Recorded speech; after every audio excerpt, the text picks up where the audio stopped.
Good morning, and welcome to RV Fishing Chat. So today I've got something on my mind that I would like to talk about that I think, I guess it's more of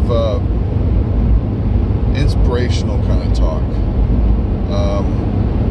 I've had, along the way, I've had, different people, kind of wonder where I got started on this whole kick of I don't know, getting away from corporate America, getting away from getting out and going fishing. I wasn't once upon a time, about 8-9 years ago, I was totally sold on the idea that you had to work your butt off all your life and save up a bunch of money, and this is what you were going to do, and you're just going to, live your life to work. I mean, work and work and work and work, and then at the end of your life, you get to have a nice little time off. And, I had various lessons along the way that were pretty clear that that wasn't the right path to be thinking or taking. Or should I say, it wasn't right for me. But it never really kicked in. I just never got it. I struggled. I kept thinking I'm going to have this big, wonderful computer career, IT career. I'm going to really knock it out of the park and make a lot of money, and I'm going to do this and I'm going to do that. And I went to training and studied a lot, and I just didn't have the heart for it. And I couldn't understand why. I didn't have the ambition for it. It just didn't click. So all of that is just a preface to what I want to talk about today. What will you be remembered for? About 8 years ago, a friend of mine, then co-worker, Laird, he and I were sitting talking at work one day, and this was after a pretty intense time we're in the middle of an intense time where the company was being sold. It was a bank, and it was being sold off, and there was a lot of mumbo jumbo going on and craziness. And he and I were talking, and kind of a little bit of an eye-opening situation. It's like, no matter how hard you try, no matter how good the company is that you feel like you're working for, it just falls apart. But both of us got kind of into a contemplative mood, and he told me a story, basically. He recounted a situation that happened between him and his daughter that hasn't left me the same ever since. What happened was, he said one day his daughter came to him and asked him, and she was probably about 8 years old, maybe a little older, 9. I think she's about to graduate high school. So she might have been 8 or 9, somewhere in there. And she came to him and said, "Daddy, what do you do?" Well, he and I both worked on the same team. We were desktop architects. So for IT, we designed computer systems. And he said, "I'm a desktop architect. I work in IT support. I support computers." Oh, okay. And I don't know if it was the same day or another day or another week, but later she came back to him and said, "Daddy, what do you do?" And he was like, "I told you, baby." I mean, I don't know if he said that, but I told you, I'm a desktop architect. I work in IT support. That kind of thing. He's not upset or anything, just kind of funny that she would ask again. Well, I thought we had this conversation kind of thing. And she obviously didn't get it, because a few weeks later, or a day later, whatever it was, she came back and came up again, and she really didn't understand and wanted to know again, what did he do? And it suddenly hit him that if he died the next day, she would never know what he did. She would never understand it for her entire life. Even if she became a desktop architect, just like him, she would never know, because desktop architects never do the same job twice, pretty much. Everything changes. It's IT. Everything changes in IT. What I did 10 years ago, it's very rare that I do much of anything with that today. I may have learned from the experience, but I don't do anything with that today. And I'm not even a desktop architect today. But at that time,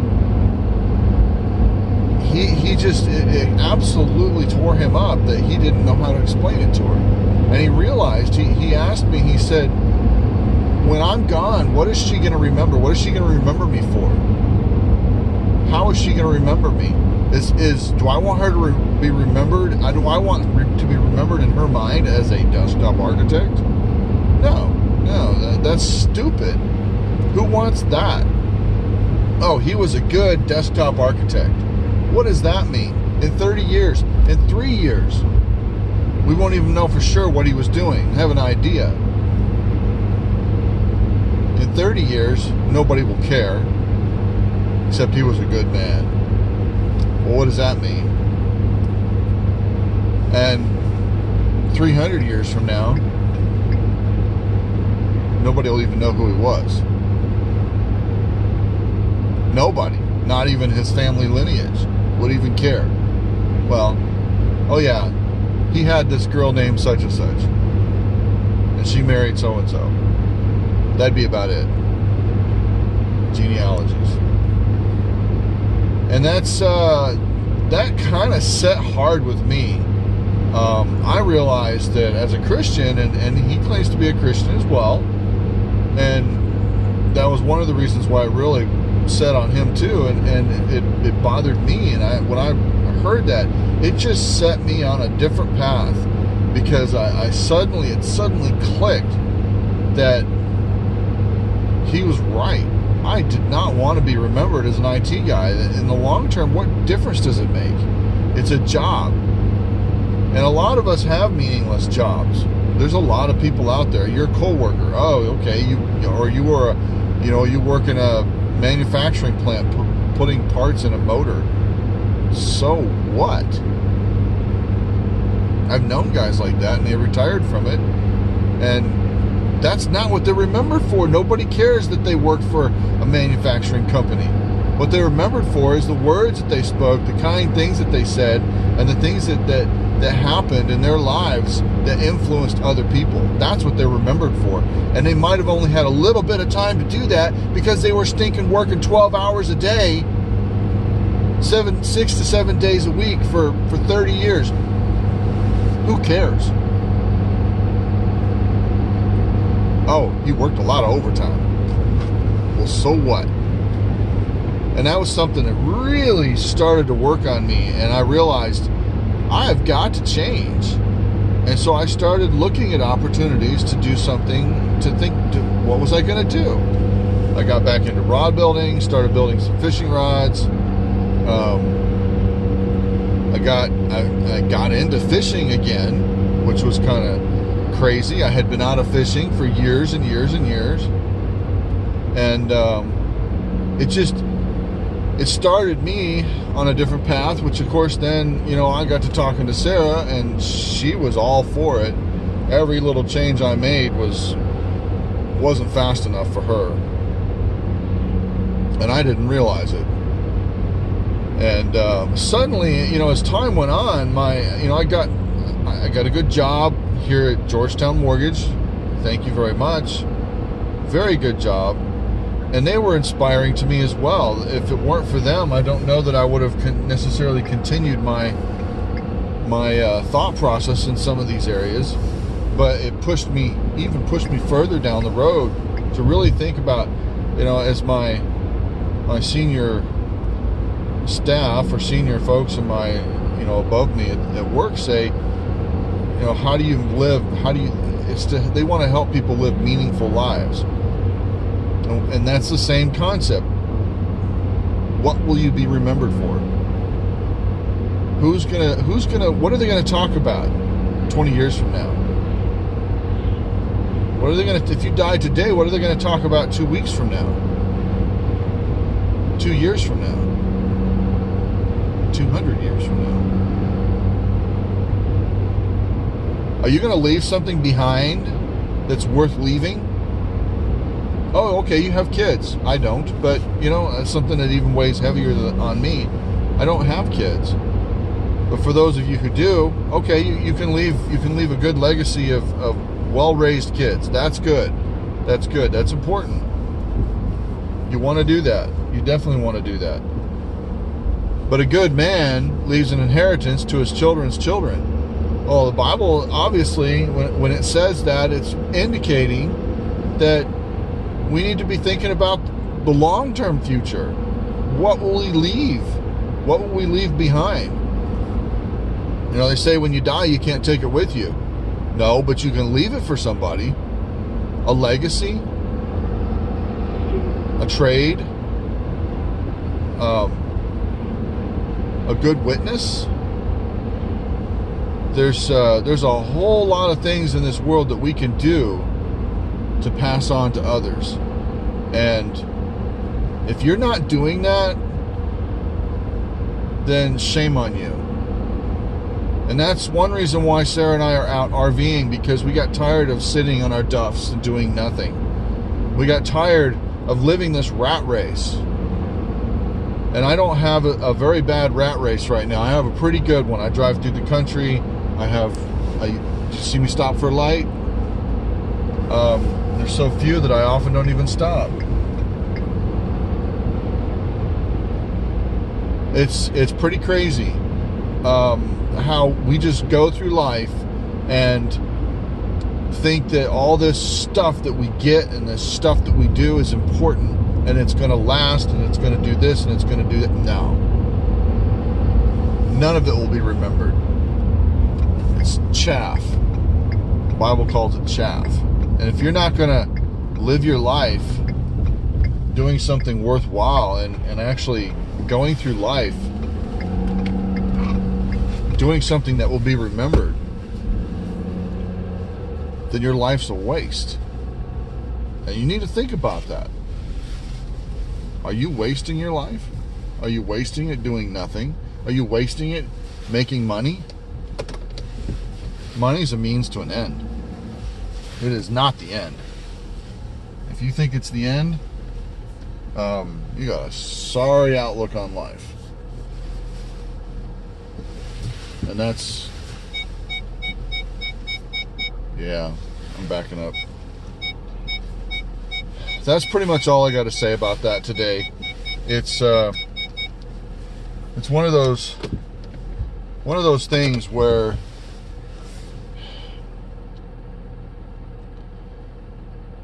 we really have to think about what we're doing every day, each and every day. How are we impacting others? How are we helping others? I work in the service industry. I'm in IT. I help others, but most of them don't remember very much. But there's things I can say. There's people that I've impacted that will never forget me, as long as I live at least. And I would love to be able to create some sort of an impact on people around me that 100 years from now, when they ask, who was Mike Van Atten? Somebody will pop up and say, he was that guy that did blah. Okay, maybe all it was he built some fantastic fishing rods. Okay, at least that's something. Yeah, and I have one. Here's one of his rods. That would be fantastic. At least a little something. And what about on the level of eternity? Have I impacted anybody in that regard? Has anybody seen what I've done or done?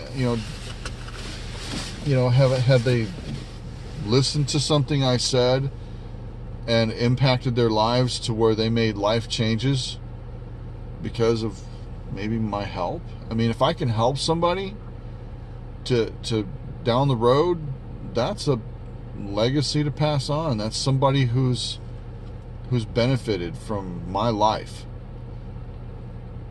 And whether it's on a spiritual level or whether it's on a physical, earthly level, I can guarantee you that people will remember Bill Gates. They might not like him, they might not think too much of him, but they will remember him because it was his fault that Microsoft came along, so to speak.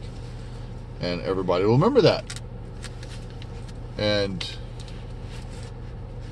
they probably won't remember him much for his charitable foundations, but it's unfortunate that that's the way things go on. But I'm not a supporter of Bill Gates.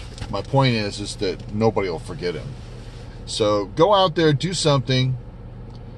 I'm not going to say think big. I'm going to say think permanent. What will you be remembered for? All right, folks, tight lines. I forgot. Safe travels and tight lines. Have a good day.